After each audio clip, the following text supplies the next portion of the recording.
Hey folks, welcome to another episode of Digital Hobbit's RPG Reflections. Triggered by a recent conversation about initiative and turn order, I felt compelled to record a video to compare how different systems handle this. So, let's roll our trusty 2d6 to see how many approaches I'm going to cover. Excuse the cheesy animation here, but anyways, we rolled 2 6s, so I'm going to cover 12 different approaches. But even this fairly large number is not meant to be an exhaustive list. I'm sure I'm missing some approaches. I'll also present a potentially controversial hot take at the end of the video. By the way, I've been using chapter markers in all my videos, so if you want to skip the comparison and jump straight to my hot take, you totally can. Most, but not all of the turn order approaches can be split into the following dimensions: whether they're random or fixed, whether they're determined once for the entire encounter or once per turn, and whether they're individual or side-based, where the latter typically means that the players go in any order they want, but they may all go before or all after the enemies. Let's get started with our overview. First up, we have randomly determine individual turn order for the entire encounter. The most prominent example here is probably D&D 5e, but this is a pretty common mechanic that many of you are probably familiar with. In 5e, when combat begins, each player rolls a die to determine their place in the initiative order. Usually you add a stat to the result. In 5e, you add your initiative stat, which in turn is based on your dexterity with a few other factors. It works essentially the same in D&D 4e, 3.5, as well as in other systems derived from D&D, such as Dungeon Crawl Classics or Pathfinder. The details may vary. For example, Pathfinder 2e uses the perception attribute instead of dexterity, and in some cases even specific skills such as stealth. This kind of makes sense to me, as it might be more about how observant or stealthy the character is than their physical dexterity, for example. When multiple characters end up with the same number, you typically resolve this via a roll-off. I would argue that this is utterly unimportant, at least for ties between player characters, but some tables insist on resolving these ties. Now, you have to remember the turn order somehow, which can be surprisingly tedious. You can write it down on a piece of paper, use some sort of tokens, index cards, or whatever your digital equivalent is. Overall, I find that this approach tends to kill all momentum. Say the players suddenly face a dramatic challenge, but instead of keeping the excitement high and immediately jumping into the action, the call to roll for initiative makes things slow to a crawl until these logistics are resolved. Some free league games, like Forbidden Lands or Vaesen, use numbered cards to determine initiative order. At the beginning of combat, each player draws a card, and the GM draws a card for each NPC and monster. The actions are then resolved in order of increasing numbers. This sounds slightly more streamlined, but I haven't played enough Free League games to comment on how well this works. At number 2, we have randomly determine individual turn order each round. Savage Worlds is one of the most prominent systems that do this, in this case using cards rather than dice as a randomizer, which kind of fits well with that system. Counting down card values works pretty well, so you don't have to separately write anything down. When playing in person, the GM can also see each player's card in front of them, which might be helpful too. They also added some aspects to make it more fun. For example, jokers give the player a bonus for the round. Troika also has an interesting spin on this. Here, the GM draws tokens from a bag that represent all the characters. That player, or GM, resolves their turn, and then the GM draws another token. Repeat until everyone went that round, or until the special end of the round token is drawn. The latter immediately ends the round and proceeds to resolving end of the round activities, such as magic effects, bleeding out, things like that, without the remaining players getting a turn. I haven't played this myself, but while it sounds quick enough, it seems to remove player agency. I would be annoyed if I got unlucky and had to sit through multiple combat rounds where I didn't get to act, especially if I'm in a dangerous situation and I'm unable to save my ass. Overall, fewer systems seem to use this approach because it adds additional overhead. I think it can be fun to mix things up, but overall I prefer simpler approaches. At number 3, we have randomly determined side-based turn order for the entire encounter. The most prominent example here is Morkborg. I know Pirate Borg uses this as well, and probably other Morkborg-derived games. The GM rolls a d6. On a 1 to 3, the enemies go first. On a 4 to 6, the player characters go first. So it's nice and simple. For those that prefer individual initiative, there is an optional rule where players roll a d6 and add their agility attribute. Very similar to how 5e resolves this. Sharp Swords and Sinister Spells also uses a variation of this concept. Here, characters normally act in order of hit dice, which means the level of player characters, or hit dice in case of monsters. Only ties are resolved by having PCs make an agility check to see if they go before their enemy. So we effectively split the characters into up to 3 groups. Player characters that go before their enemies, then the enemies, and then player characters that go after the enemies. Depending on the level of the PCs compared to the enemies, all players might be in the same group or not. For example, if a level 2 party is fighting a bunch of HD1 goblins, they would always go first. Only if they were fighting an HD2 enemy, some players might act before and others after. This seems like a pretty nice compromise. At number 4, we have randomly determined side-based turn order each round. The most prominent example here is probably D&D Basic Expert, aka BX, and of course Old School Essentials, which is a modern reimagining of that system. Here, each side rolls a d6 to determine who goes first.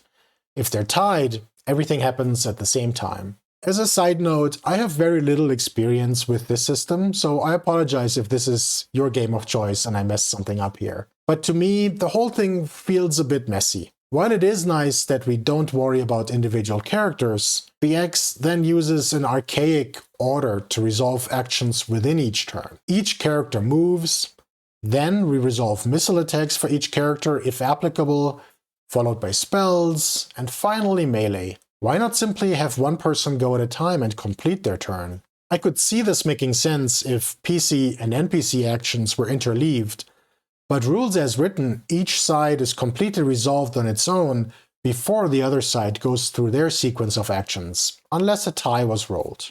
That's more of a critique of the specific BX mechanics though. Overall, I think side-based initiative is a very reasonable solution, and we'll see some variations later that handle this in a slightly more modern and streamlined fashion. At 5, we have fixed individual turn order. As you can see, quite a few systems use this approach. It's very common and usually based on an attribute. For example, Symbaroum uses your quick attribute with ties broken based on vigilant.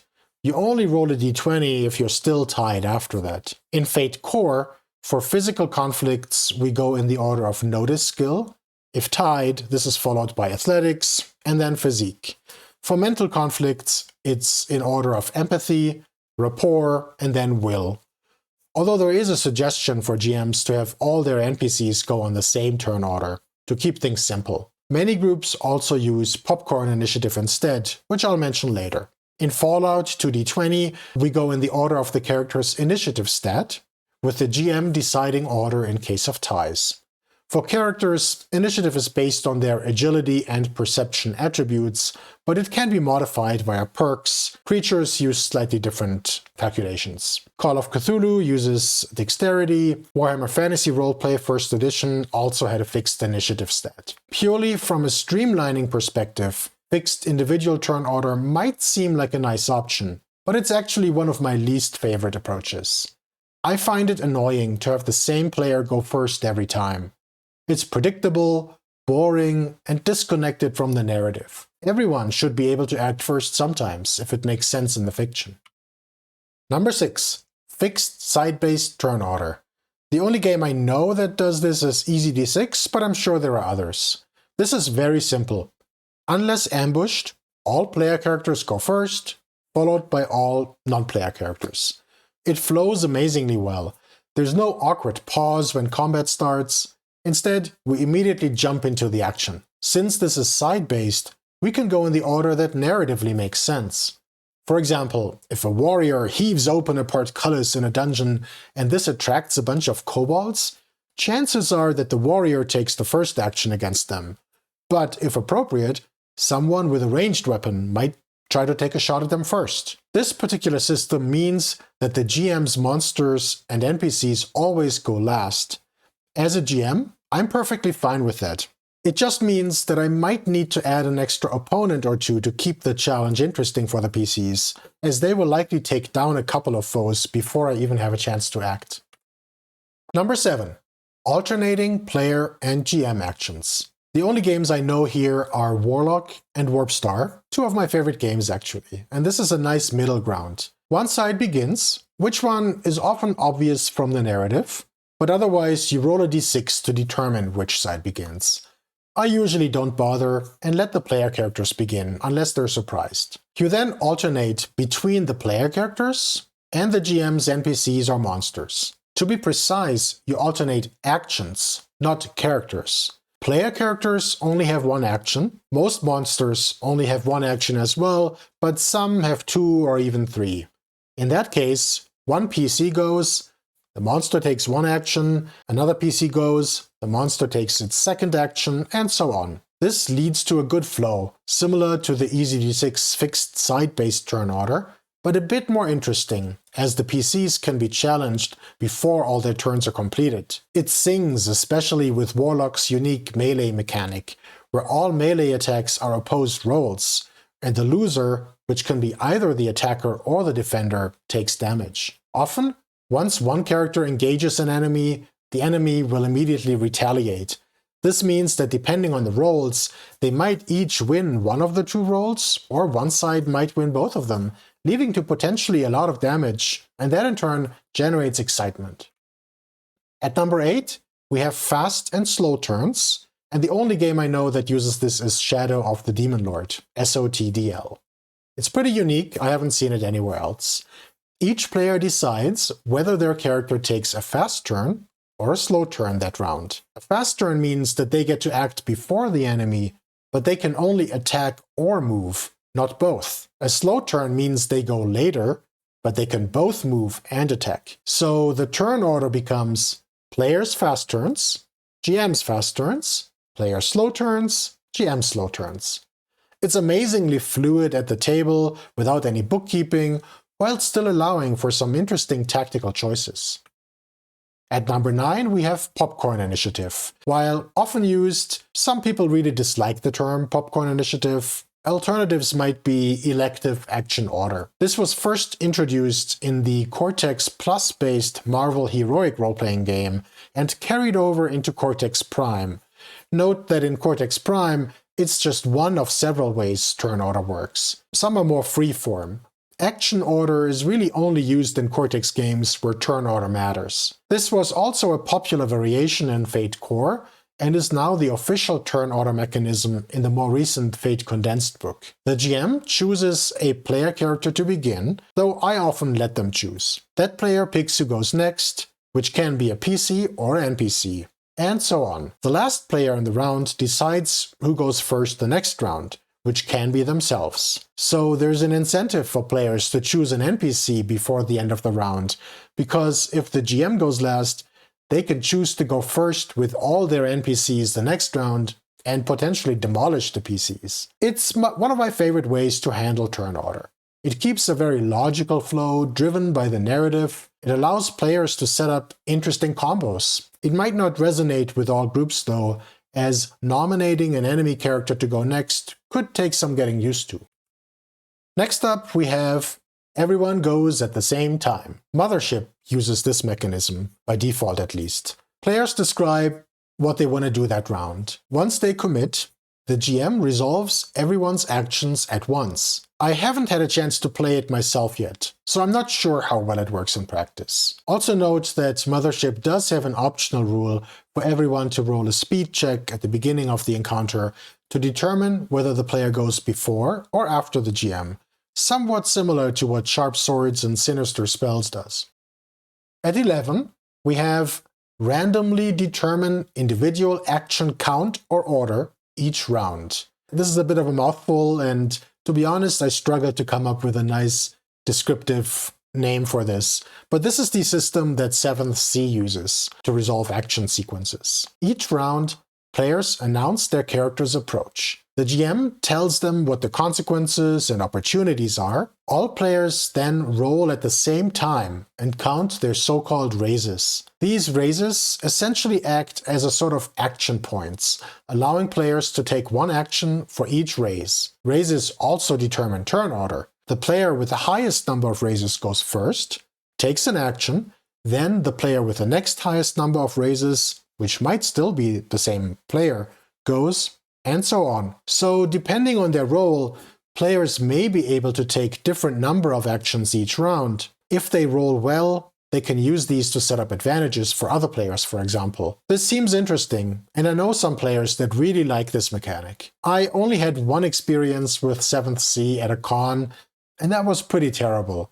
So I'm a bit tainted from that session. Overall, it's more complex than my sweet spot. And at number 12, we have variable length actions instead of discrete turns. The examples that I'm aware of here are Hackmaster and Aces and Eights. In Hackmaster, players roll for initiative first, which determines when the character starts acting in any given encounter. You then count up second by second. When the players are up, they announce what action they take. That might take anywhere from 0 to multiple seconds, and therefore determine how soon they get to go again. The GM needs to keep track of what second we're at. I believe Aces and Eights work similarly. It seems like a lot of bookkeeping and opportunity to lose track, but I haven't played it, so I can't speak to how well it works at the table.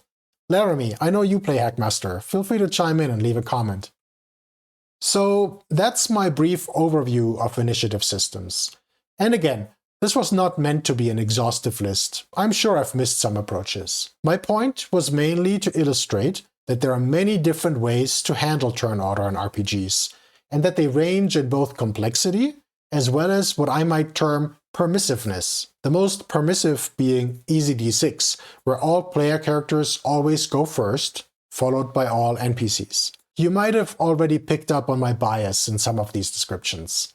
It's no secret that I'm generally not a fan of crunch, and I gravitate towards lightweight systems these days.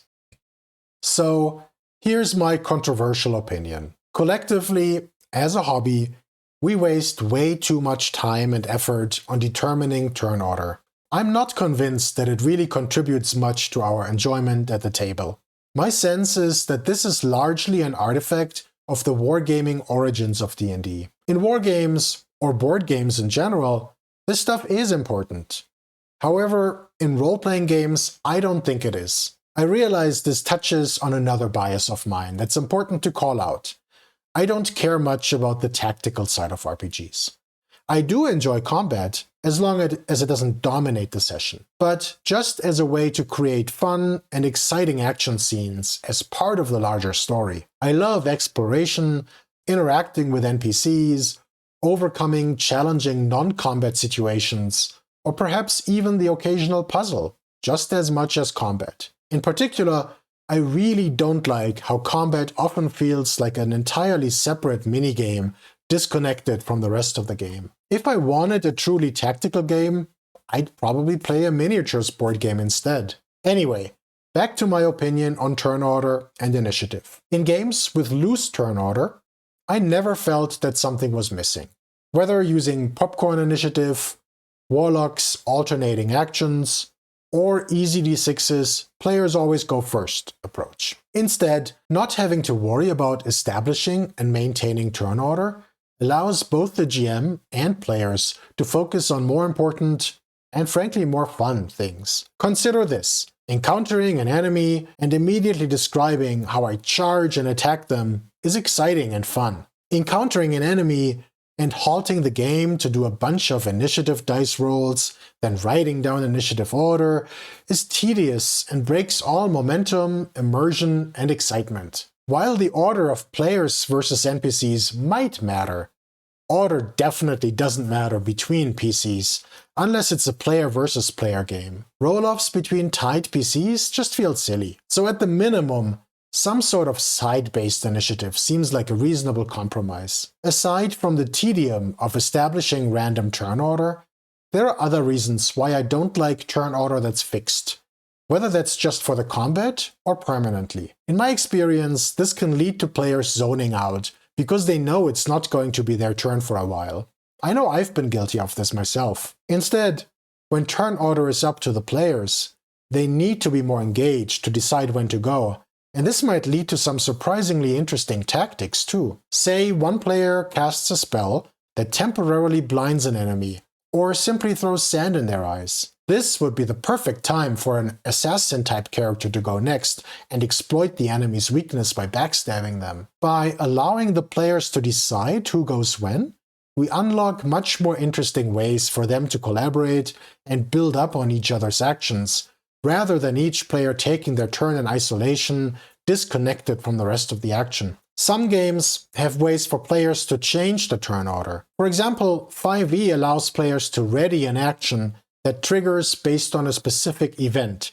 For example, as soon as the enemy moves within range, I shoot my bow. But the way this interacts with the established turn order, as well as movement, always feels a bit clunky and adds more complexity and tracking. Instead, using a more permissive turn order system allows players to go in whatever order makes sense narratively or tactically, and avoids all this complexity. That said, here are my favorite approaches, in no particular order. Popcorn Initiative, aka Elective Action Order, as used in Fate Condensed and some Cortex games. It's simple, quick, permissive, balanced between players and GM, and flows well from the narrative. Warlock's alternating player and GM actions. Likewise, it's simple, quick, permissive, and perhaps even more balanced. But it requires slightly more bookkeeping, particularly for monsters with multiple actions. Although I usually still manage to do this in my head without any issues. Easy D6's fixed side-based order, where players go first, followed by the GM. It's even simpler, with less to track. The balance is tipped towards the players here, so you just might need to compensate a bit by increasing enemy numbers or strength. And Shadow of the Demon Lord's fast and slow turns.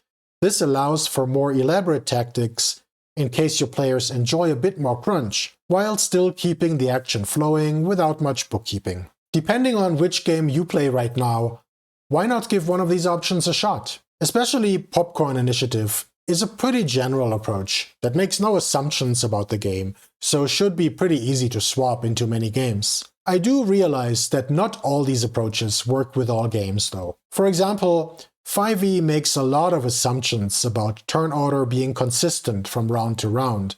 Especially spellcasters may find their spells ineffective or inconsistent if this changes, because it often determines how long enemies are affected by a spell. Side-based initiative, whether fixed as in Easy D6 or random as in Workborg, could be a good compromise here, as it's mostly the turn order of the players relative to the enemies that matters, and this approach would still be consistent each round in that regard. Also note that not all games, or perhaps not all scenes within a given game, require a well-defined turn order at all. Instead, sometimes it's fine to simply follow the narrative or the flow of the action, moving the spotlight from one character to the next as it makes sense. I will, however, acknowledge that this does require some experience and discipline with spotlight management, and it can be more difficult if you have one or more very dominant players at the table. Still, I'd encourage you to experiment with this approach for a scene or two.